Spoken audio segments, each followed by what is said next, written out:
Can you name your top 5 albums? It's tough. It's really tough.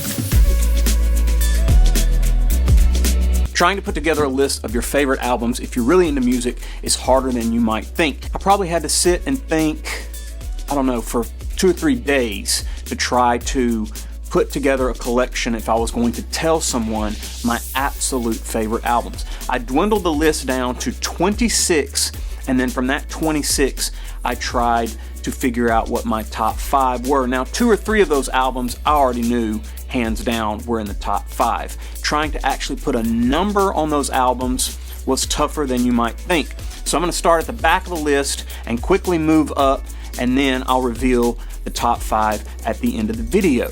Now, some of you are going to be offended at some of the music that I like, but I'll tell you right now, shocker, I'm a fan of a wide variety of music. I like jazz, I like pop, I like some hip hop stuff, I love country. There is a wide range of music that I enjoy and appreciate for different reasons. So if I have to quickly tell you several of the albums that maybe are at the end of that list of 26, and realize there's hundreds of albums that I really, really love, but I had to try to get that list down to something manageable for a short YouTube video.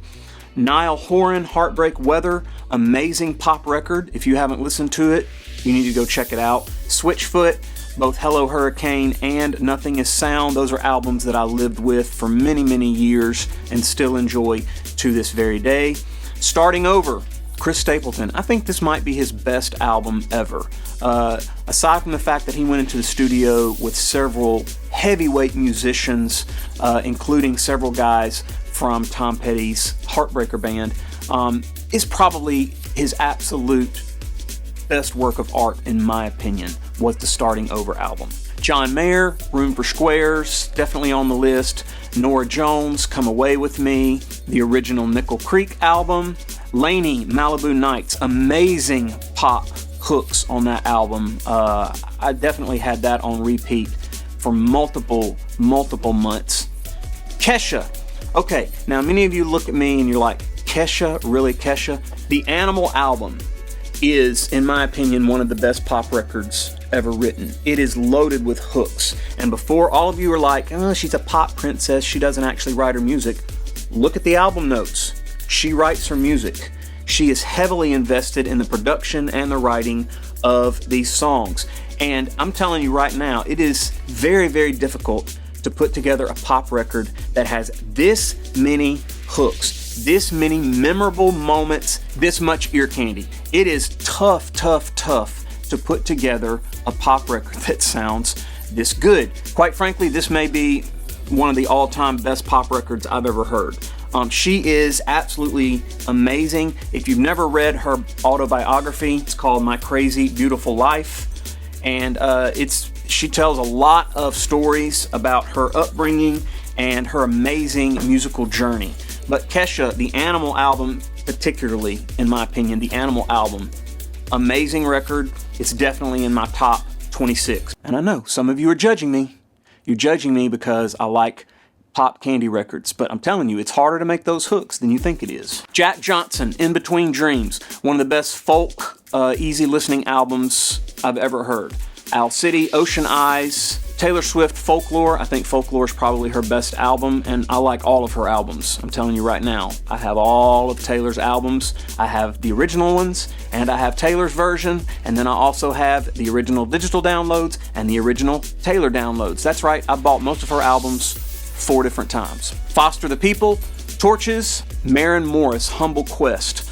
She wrote this album during COVID. I think it is her absolute best compositions. Definitely an addictive listen. And then Thomas Rhett's Centerpoint, which I think Centerpoint was Thomas Rhett's best album to date as well. Then we start to move into the top 12 albums.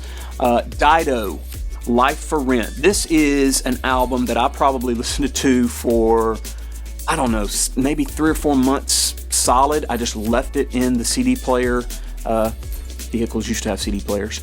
in my truck and listened to it on repeat over and over and over. This album almost puts you into a daze, and I still remember to this day. It's funny how music has a way of tugging at your emotions and your memories.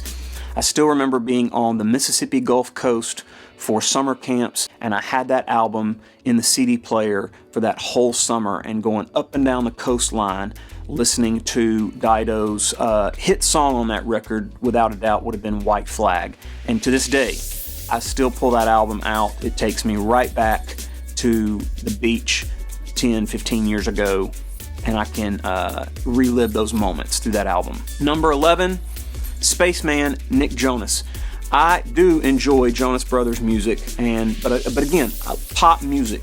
I'm a huge fan of pop music, and I appreciate how difficult it is to write memorable pop songs using 3 chords. This was Nick's COVID lockdown album. Seems like many artists had really great albums during the COVID lockdown, but this is some of the most infectious pop hooks that I've heard in a long, long time. So, top of the list, very top of the list would be Nick Jonas' Spaceman. By the way, if y'all could put that on vinyl, the label still hasn't pressed that to vinyl, which is just disheartening. Noel Gallagher's High Flying Birds. This was his debut album. There's an entire documentary on YouTube about him making this album. Noel left Oasis. Oasis kind of disbanded. The brothers were fighting. They weren't getting along. And Noel had all of this creative pent-up energy, and he secretly wrote this album over the course of 6 to 12 months, where only his wife and his manager and his producer actually knew he was writing this album. It was like astounding. And there's moments in that documentary where he talks about he didn't like the drums, so he decided to fly all the way across the world to LA, to Sunset Studios, to re-record the drums. And there just happened to be some British guys in Sunset Studio that day recording in the studio adjacent to Noel, and they heard him in the studio. They heard his voice and they saw him in the hallway, and then they got on social media and released that they were listening to Noel Gallagher's new music, and it was amazing. It really ticked Noel off, and you can see that in the documentary, because he was really enjoying building that project kind of in a veil of secrecy. But it is an amazing, amazing album if you haven't heard that. And all of his albums are good. He has amazing production on all of his solo albums. But I still think that first album is the best one. Noel Gallagher and the High Flying Birds. Coming in at number 9, Dave Matthews, Under the Table and Dreaming. Is there a more iconic album from the Dave Matthews Band than this one? You have 10 of the 12 songs on the album that are still played live today and still some of the most requested Dave Matthews Band songs today. You also have the producer Steve Lillywhite, who is an absolute heavyweight, and then right under his name, Tom Lord Alge, which is probably the biggest mix engineer of radio hits in the world. This album, absolutely jam-packed. I challenge you, find a better Dave Matthews Band album than Under the Table and Dreaming. Number 8, Guster, Lost and Gone Forever. Again, Steve Lillywhite produced this album. If you're not familiar with the band Guster, they're sort of an indie band, but they have some amazing music, and I really love both Lost and Gone Forever and the follow-up album, Keep It Together. And my buddy Casey would probably say Keep It Together is the better album of the two. But I think there's something about Lost and Gone Forever, the fact that Steve Lillywhite worked very hard for all the drums to be played by hand without sticks. It has a very acoustic pop sound, which not many bands pull off as well as Guster does on this album. 20-something. We're hitting one of those jazz guys that I was talking about. Jamie Cullum, his best album, hands down, 20-something. One of his earliest albums that he recorded in his young 20s. He had 2 or 3 heavyweight jazz musicians on the album with him. And to top that off, they didn't use Pro Tools. They recorded the entire thing to tape. And you can tell it in the fidelity. The album sounds absolutely amazing. Another album that has not been pressed to vinyl that really has me ill.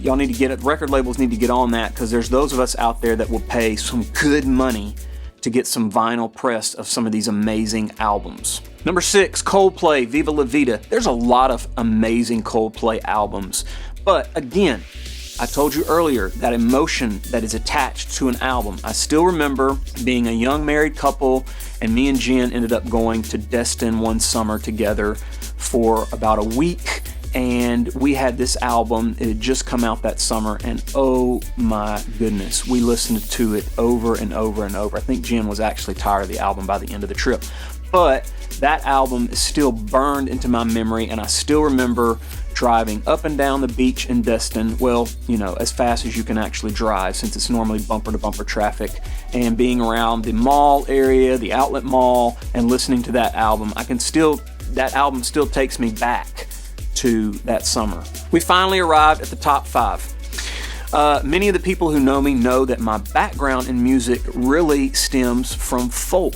and this album is one of the albums that really solidifies my musical heritage, I would say.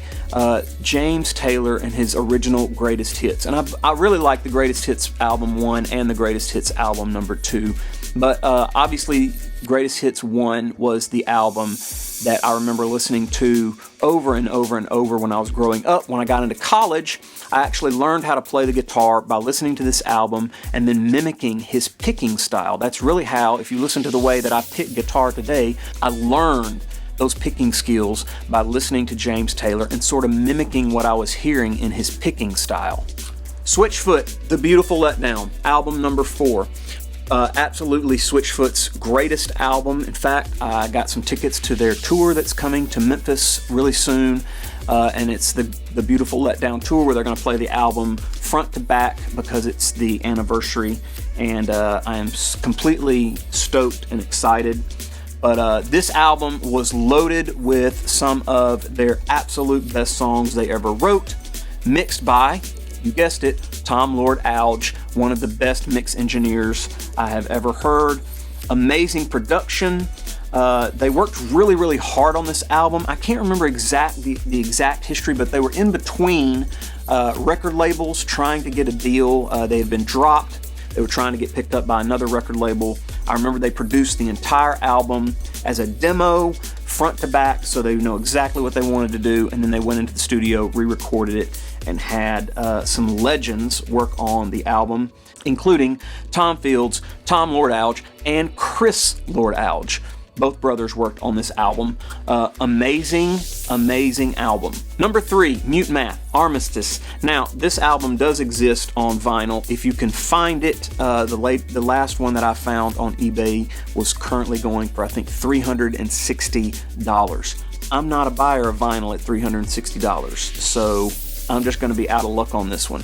But this was Mute Math's absolute best album. Definitely better than their debut, and the debut was good, but Backfire, The Nerve, Clipping, Spotlight, it had some just amazing hits. If you're not familiar with Mute Math, out of New Orleans, they have since disbanded, but they are an amazing rock alternative band.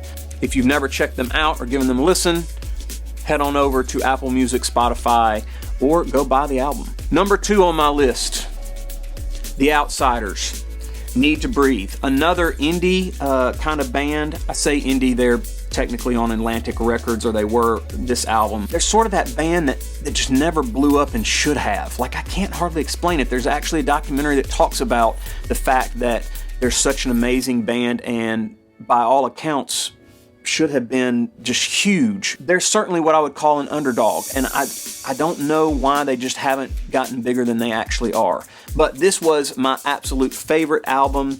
It had kind of a country rock sound to it, and they've since kind of moved differently. They've shifted their entire career. The album before this, I believe, was The Heat. It was definitely a more rock-heavy album. Rick Beato has actually produced this album and much of their early works, and you can tell just how amazingly well-produced and well put together this piece of art is, and several of their other albums as well. Number 1, all the way back from 1996, and it still holds today. Matchbox 20, Yourself or Someone Like You. The absolute full album is a piece of art. Well-written songs that you can absolutely see yourself in the middle of those stories. Infectious hooks. It's a timeless album. I'll be listening to it for the next 25 years. But I remember they went from nothing to at the top of the rock game within a year. And this album was the reason. And again, I don't think they've topped it. Me and my wife both feel like the best live band we've ever seen in concert was Matchbox 20. If you get the chance to go see them, you definitely should. Rob Thomas obviously has a very distinctive vocal that cuts through. The rock guitars sound absolutely amazing. The drums are mixed well. It is an all-around piece of rock art. My number one album. All right, hit the comments. Tell me what your top 5 albums are. Take a few minutes or a few days and sit there and actually scratch down what you feel like are the best albums you've ever listened to, the ones you absolutely can't live without, your top 5 albums. You may have to make the list a little bit longer like I did. If you haven't subscribed to my YouTube channel, please subscribe. See you on the next one.